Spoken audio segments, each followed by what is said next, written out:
Olá pessoal, bem-vindos de volta ao nosso canal. Hoje vamos mergulhar numa das batalhas mais icônicas e sangrentas da Segunda Guerra Mundial, a Batalha de Iwo Jima, uma pequena ilha vulcânica no Pacífico, com apenas 21 km², tornou-se o palco de um confronto brutal que ficaria para sempre gravado na história. Para entender por que Iwo Jima era tão crucial, precisamos voltar ao final de 1944.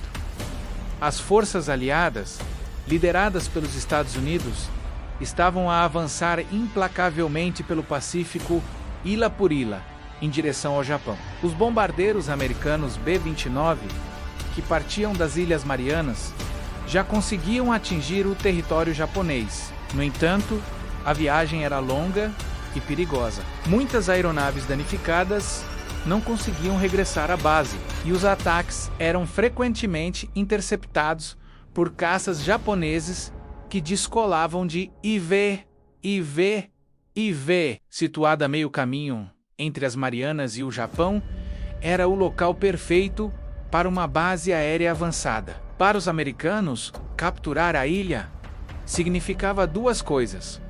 Primeiro, eliminar um posto de alerta precoce japonês, que os detetava com antecedência. Segundo, e mais importante, criar uma base de emergência para os B-29 e uma base de lançamento para os caças de escolta P-51 Mustang, que poderiam proteger os bombardeiros durante as suas missões sobre o Japão.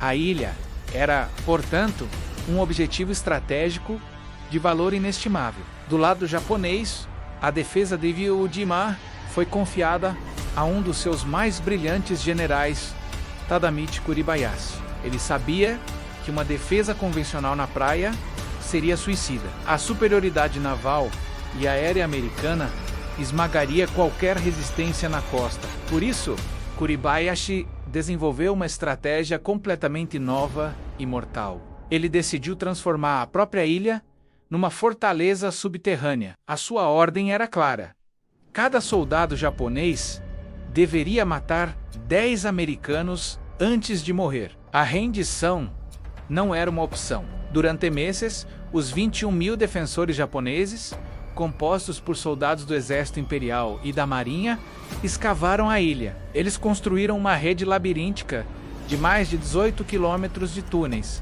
bunkers reforçados, postos de artilharia escondidos e casamatas interligadas. O Monte Suribachi, o ponto mais alto da ilha no seu extremo sul, foi transformado numa fortaleza com centenas de posições de artilharia e metralhadoras, todas apontadas para as praias de desembarque. A estratégia de Kuribayashi não era vencer a batalha, mas sim infligir o máximo de baixas possível aos americanos, na esperança de quebrar a sua determinação e forçá-los a negociar a paz. Antes da invasão terrestre, os americanos lançaram uma das mais intensas campanhas de bombardeamento naval e aéreo da guerra. Durante 74 dias consecutivos, navios de guerra e aviões bombardearam Iwo Jima. No entanto, a maior parte das fortificações japonesas, enterradas profundamente na rocha vulcânica, permaneceu intacta. Os americanos subestimaram gravemente a eficácia das defesas de Kuribayashi. Na manhã de 19 de fevereiro de 1945, o dia D, a invasão começou. Após um bombardeamento final da Marinha, as primeiras vagas de fuzileiros navais americanos, os Marines, dirigiram-se para as praias. Inicialmente, encontraram uma calma enganadora. Kuribayashi tinha ordenado às suas tropas que esperassem até que as praias estivessem repletas de homens e equipamento. Quando os japoneses finalmente abriram fogo, o inferno desencadeou-se. As praias transformaram-se numa zona de morte. Artilharia, morteiros e metralhadoras disparavam de posições invisíveis, cravadas nas encostas do Monte Suribachi e ao longo da ilha. As praias eram compostas por cinza vulcânica, negra e macia, na qual os veículos atolavam e os homens mal conseguiam cavar trincheiras para se protegerem. As baixas americanas foram terríveis, desde o primeiro momento. Apesar do caos e do fogo intenso, os marines avançaram. O seu primeiro objetivo era isolar e capturar o Monte Suribachi. Durante 4 dias, combateram metro a metro, usando lança-chamas, granadas e cargas de demolição para limpar os bunkers e túneis japoneses. Era um combate brutal, próximo e implacável. No dia 23 de fevereiro, o 4º dia da batalha, um pequeno pelotão de marines conseguiu finalmente alcançar o cume do Monte Suribachi. Eles ergueram uma pequena bandeira americana, um momento que trouxe um enorme impulso moral às tropas que lutavam embaixo. Mais tarde, nesse mesmo dia, uma bandeira maior foi erguida para ser mais visível. Foi este segundo hastear que foi imortalizado pela famosa fotografia de Joe Rosenthal, uma imagem que se tornou um dos símbolos mais poderosos da guerra e do sacrifício dos marines. Mas a captura do Suribachi não significava o fim da batalha. Na verdade, a luta mais sangrenta ainda estava para vir. Com o sul da ilha assegurado, os marines viraram-se para norte, para o corpo principal da ilha. Aqui enfrentaram a essência da defesa de Kuribayashi. O terreno era um pesadelo, uma paisagem desolada de rochas, desfiladeiros e cumes, tudo fortificado. Os americanos apelidaram estas áreas com nomes sinistros, como o Moedor de Carne, a Colina 382 e o Anfiteatro. A tática japonesa era de atrito. Eles deixavam os marines avançar e depois atacavam de posições escondidas, por vezes emergindo de túneis atrás das linhas americanas.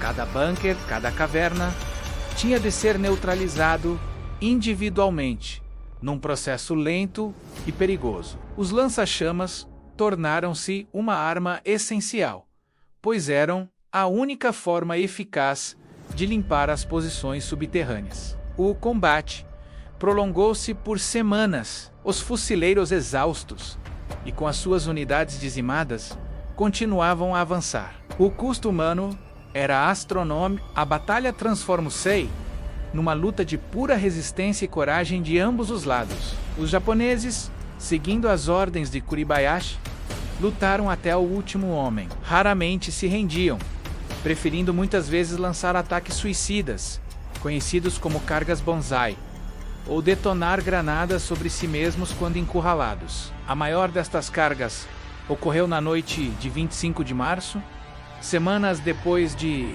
a ilha ter sido oficialmente declarada segura. Centenas de soldados japoneses, liderados pelo próprio general Kuribayashi, segundo algumas fontes, lançaram um ataque final e desesperado contra um acampamento americano. A luta corpo a corpo durou toda a noite. O corpo de Kuribayashi nunca foi identificado com certeza. A 26 de março de 1945, após 36 dias de combate infernal, a Batalha de Iwo-Jima terminou oficialmente. Foi uma das batalhas mais sangrentas da Guerra do Pacífico. Dos cerca de 70 mil marines que desembarcaram, mais de 26 mil foram baixas, incluindo quase 7 mil mortos. Foi a única batalha na campanha do Pacífico em que as baixas americanas superaram as japonesas.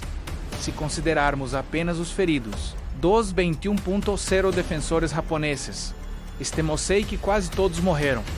Apenas cerca de 216 foram feitos prisioneiros. A coragem demonstrada em Iwo-Jima foi excepcional. 27 medalhas de honra, a mais alta condecoração militar dos Estados Unidos, foram atribuídas a marines e marinheiros pela sua bravura na batalha, mais do que em qualquer outra batalha da história dos marines. O almirante Chester Nimitz, comandante da Frota do Pacífico, resumiu o sentimento de muitos quando disse, entre os americanos que serviram em Iwo Jima, a coragem vulgar era uma virtude comum.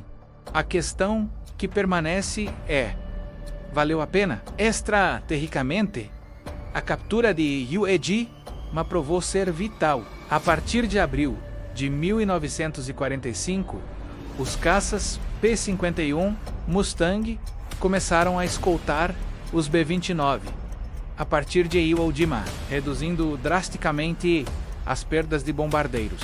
Além disso, mais de 2.200 bytes -29 fizeram aterragens de emergência na ilha, salvando a vida de mais de 24.000 tripulantes. Estes números, por si só, justificam para muitos o custo terrível da batalha. No entanto, o legado de Iwo Jima vai além da estratégia. Tornou-se um símbolo do custo da guerra e do espírito de sacrifício. A imagem da bandeira no Monte Suribachi encapsula a determinação e a resiliência face a probabilidades esmagadoras. Para os japoneses, a defesa de Iwo Jima é vista como um exemplo de bravura e dever, mesmo perante uma derrota inevitável. Hoje, Iwo Jima, ou Iwo-tu, como é agora chamada pelos japoneses, é um lugar solene. A ilha é habitada principalmente por pessoal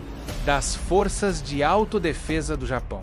Veteranos americanos e japoneses, juntamente com as suas famílias, visitam o local para prestar homenagem aos que lutaram e morreram ali, num espírito de reconciliação. A Batalha de Iwo Jima ensina-nos uma lição sombria sobre a natureza da guerra.